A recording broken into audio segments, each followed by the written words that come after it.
Yeah, hi everybody, Peter back for yet another video. I'm gonna do another album battle today because some people seem to like them, so they enjoy them. They love picking me talking about two different albums and making a preference, which is better, and they like commenting down below. So I thought I'd continue the series just for a couple videos and then I'll do something else. But today I thought I'd do two albums that I'm very familiar with, and it's Kiss. So I'm going to do two Kiss albums. So the first two, Kiss, the self-titled debut from 1974, and later in 1974 they did the second studio album, Hotter Than Hell. Now, both albums I love, I'll just say that. I really love these both albums. So it's going to be a bit difficult to pick a winner, but I've sort of decided already. But I'm going to talk about both albums. Now, both were, of course, the band is Paul Stanley, Gene Simmons, Ace Frehley, Peter Criss. So that's the band. And of course, they, in the 70s was their creative period where they just really took off, especially with the Alive album later on. What, a year later, later in the year, in 75. So we'll talk a bit about both albums, both produced by Kenny Kerner and Richie Wise. They're not known for their great production, band early in their career, so, I don't know, they weren't, didn't have a lot of money around. They weren't popular at that time, so to speak. So the production, there's especially in Hotter Than Hell, it can sound a little muddy, and the first album too has its problems. But I like the sound. That's what I've known. So it is what it is. So we'll talk a bit about both albums, both excellent, as I said, but we'll just go through it.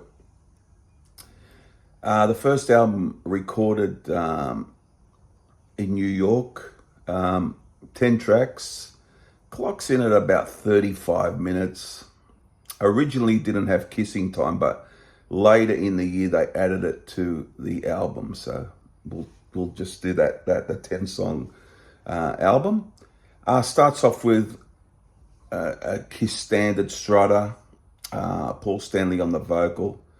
Now, a really cool song, very catchy. Kiss, for me, a very melodic band. I think they got grody, catchy hooks, and they're a hard rock band with a melodic feel, or in a way a little bit of a pop feel in a lot of parts. But basically, at heart, they're a hard rock band.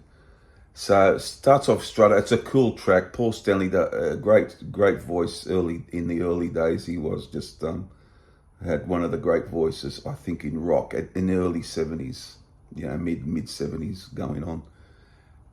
So that's a cool opener. Then we got Gene Simmons. Paul Stanley wrote Strutter. Now the second song, Nothing to Lose, Gene Simmons song. Now Gene sings about the start of the song. Peter sings. A really cool song. Really like it. It's catchy. It's got a good vibe to it. But most people say these songs, the definitive versions of all these songs are on Alive, which, I can see their point in a lot of cases. But Nothing to Lose is a cool song. I always liked it. Always liked all these songs. But I was really into them at this point in time. Or I discovered him in late 1978, actually. I mean, in 1978, then I got all the albums. So that's a cool song. Firehouse, good riff on this one. It's got the fire engine sound at the end of the song.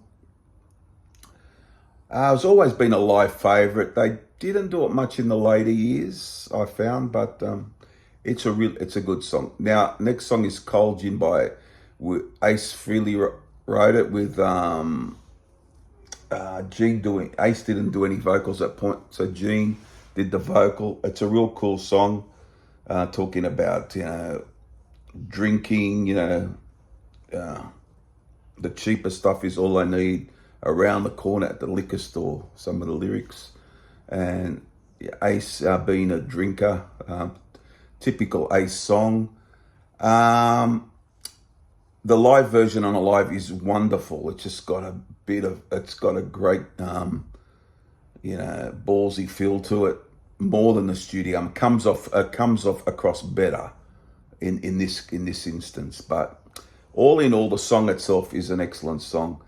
Then an underrated song, Let Me Know. It's got a bit of a Beatles feel to it. It's very poppy, and you get that guitar part at the extra little guitar part at the song finishes, and then there's that little guitar piece with Ace going for it at the end. But it's an underrated track for me. I always like Let Me Know. I think it's a fun tune. Kiss and Time gets a lot of to cover, gets a lot of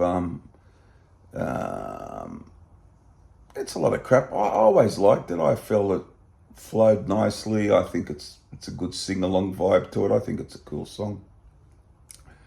Deuce is next, the Gene Simmons song. The definitive version is on Alive. There's no question about that. It just rocks out. And Killer playing by Ace, especially at the end of the song where Gene lets off the scream, and then Ace finishes off with the killer guitar playing at the end of the song. The live version is better, but the song itself is a great song, a great Gene Simmons song. Lyrics, Kiss aren't known for their really deep lyrics, but their feel for writing a catchy tune is undeniable. They've got a great. They know how to put the songs together. They've got a good feel for the melody and the punch of a song. Then we get Love Theme from Kiss, just under 2.5 minutes, instrumental. It's neither here nor there. I never really loved it, but I don't hate it. It's one of those sort of songs. Instrumentals with me, or neither here nor there. I love some. But it's good. I think it's a good instrumental. 100,000 Years, one of their best early songs, opens with that little bass part. Paul Stanley vocal, really good vocal. One of their cool early songs. The version on Alive is a longer track with a great Peter Criss drum solo.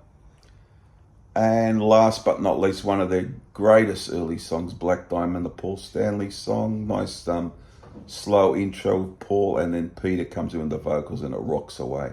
So really great, many standards on this album. A cool Kiss album, a great beginning to the career. Except for the little bit of production, it is a great Kiss album for me. Always loved it. Then Hotter Than Hell is the next one. It's going up against Hotter Than Hell. Like the sound of this album feels heavier to me than the first album.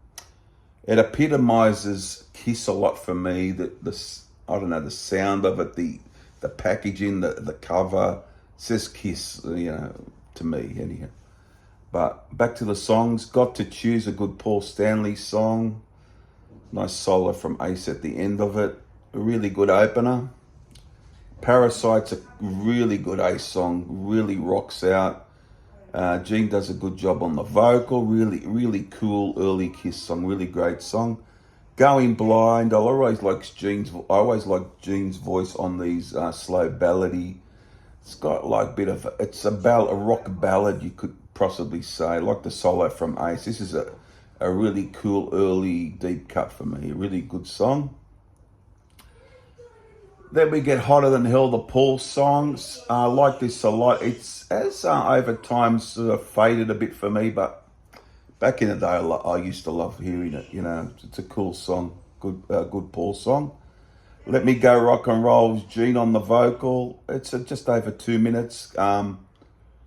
Playing from Ace is exquisite. The lead playing by Ace on this song. Good vocal from Gene. They really had a really good chemistry together with the writing and the playing and the way they put these albums together. It's a really cool. Second side of the album, All the Way. This for me is underrated gem. It's a Gene Simmons song. It's got a good sing-along vibes. I always found it quite enticing, infectious. It's a really cool deep cut. The lyrics, as I said, never deep lyrics, just to the point lyrics. They sing about life in general, certain aspects of life, and it's it's not deep thinking lyrics or anything like that. It's not Bob Dylan lyrics. It's simplistic lyrics. But the thing is with Kiss is the catchiness, the melody in the hard rock realm. Next is Watching You. What a nice guitar opening. A good Gene Simmons song. Very good Gene album, this one. He sort of sings about half the album. And Watching You is a great song. I think it's one of my early, probably of the early songs, it's right up there as one of the best for me. So I like that. Main Line is a Paul Stanley song, but sung by Peter. It's just a cool rock vibe. It's basically a rock and roll song. It's not a hard rock song. And that's a cool song. Coming Home, they did on Unplugged. Coming Home's a really, as a Paul and Ace song, I think. Not that they've had many credits together early on in the day. I think it is a Paul, yes, it is a Paul and Ace, I believe, song. From memory. Really catchy tune. Bit like singing about life on the road and all that song, and coming home and all that.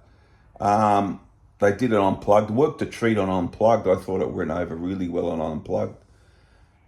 And last but not least, Strange Ways, the Ace song sung by Peter. Good vocal from Peter on this. Peter apparently wanted to put in the band turned him down. They wanted to put in an elongated drum solo in the middle of the song.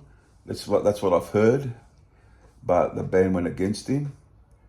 But the solo from Ace is just very original and quite outstanding, I think. So that's a great Ace song to end it, Strange Way. So as you can see from what I've said, I've got a high opinion of both these albums.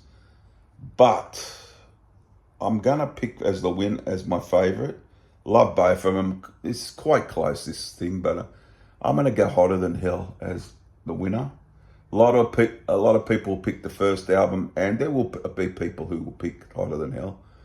I just think it hasn't got as it's got a lot of deep cuts that are great songs. I think it epitomizes Kiss a lot with the packaging, as I said, and the sound. It's it's heavier than the first album, and production hinders a bit, but the songs are great. So I really love all the songs, and it's the first album I ever heard from. So there. But the first album I love. Nothing against the first album. I love that album as well. Both great albums, and there's no right or wrong answer, but I slightly favour, not by much, I slightly favour Hotter Than Hell as the winner today of these two Kiss albums. So what do you guys think? What would you go for? Would you pick the self-titled debut from 1974 or the album from a later in 1974, Hotter Than Hell? As I said, guys, no wrong answer. I just feel that, I don't know, there's no real reason. It's just that I heard this first, and I don't know. It's just got, how some things have got something about them. Just the Hotter Than Hell's just got some sort of X factor for me, anyhow. But I just feel, some sort of thing. Just got that little extra thing for me, anyhow. So there you have it. I know as I said, a lot of people pick the other album, but yeah. The winner for me, so all in all, the winner is Hotter Than Hell in this Kiss album battle over the first album. But you can't go wrong either way. They're both really good Kiss albums, and you should, if you haven't heard, give them a listen. But all the Kiss fans would know these albums. So Hotter Than Hell, the winner. I'll see you guys again for another video. Won't be too far away. Bye for now, guys. Bye.